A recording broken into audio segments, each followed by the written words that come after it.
அனைவருக்கும் எங்கள் இனிய வணக்கம். சில வகை மரங்கள் இடிமின்னலை தாங்கும் வகையில் தங்களை தகவமைத்துக் கொண்டுள்ளன.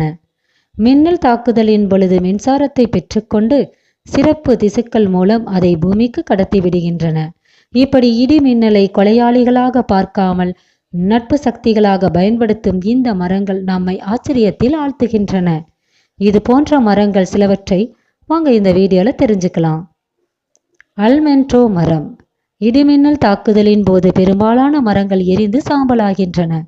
ஆனால் பனாமாவின் வெப்பமண்டல காடுகளில் 55 மீட்டர் உயரம் வரை வளரும் அல்மென்ட்ரோ மரம் மின்னல் தாக்குதலில் இருந்து மீள்தன்மை கொண்டதாக உள்ளது.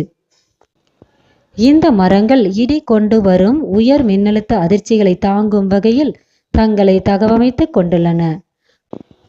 மரங்கள் மின்னலால் தாக்கப்படும் பொழுது மின்னோட்டம் பொதுவாக மரப்பட்டைகளுக்கு கீழே செல்லும்.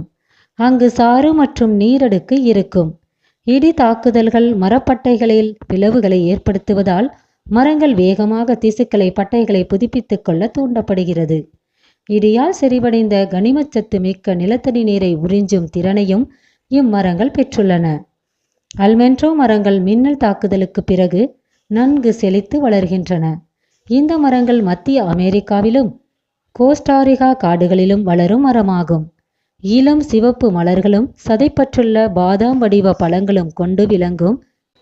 இவை வறண்ட காலங்களில் 100க்கும் மேற்பட்ட விலங்குகளுக்கு முக்கிய உணவாகின்றன. ஊசி இலை மரங்கள். ஊசி இலை மரங்கள் கடினமான மரங்களை விட மின்னலால் தாக்கப்படுவது குறைவாக உள்ளது. ஆனால் கூம்புகள் மின்னலால் தாக்கப்படும் போது அவை கடினமான மர இனங்களை விட அதிக சேதத்தை ஏற்படுத்துகின்றன. பனை மரங்கள். பனை மரங்கள் புல்லினத்தைச் சேர்ந்த தாவர பேரினமாகும். வெப்பமண்டல மற்றும் மித வெப்பமண்டல பகுதிகளில் அடிக்கடி இடியுடன் கூடிய மழை பெய்யும் பகுதிகளில் இவை பாதுகாப்பு அரணாக உள்ளன. இவற்றின் அடர்த்தியான பட்டை மற்றும் கடினமான இலைகள் தாக்குதலின் வெப்பம் மற்றும் சக்தியில் இருந்து இவற்றை பாதுகாக்க உதவுகின்றன. பனை மரங்கள் மின்னல் தாக்குதல்களை தணிக்கும் தனித்துவமான திறனை பெற்றுள்ளன. பனை மரங்களின் தண்டுகளில் நீர் மற்றும் சாறு நிரம்பியுள்ளது. இது மின்னல் தாக்கத்தில் இருந்து மின்சாரத்தை உறிஞ்சி வெளியேற்றும். இம்மரத்தில் உள்ள அதிக ஈரப்பதம் இயற்கையான கடத்தியாக செயல்படுகிறது. இவை இயற்கை மின்னல் கம்பிகளாக செயல்படுகின்றன.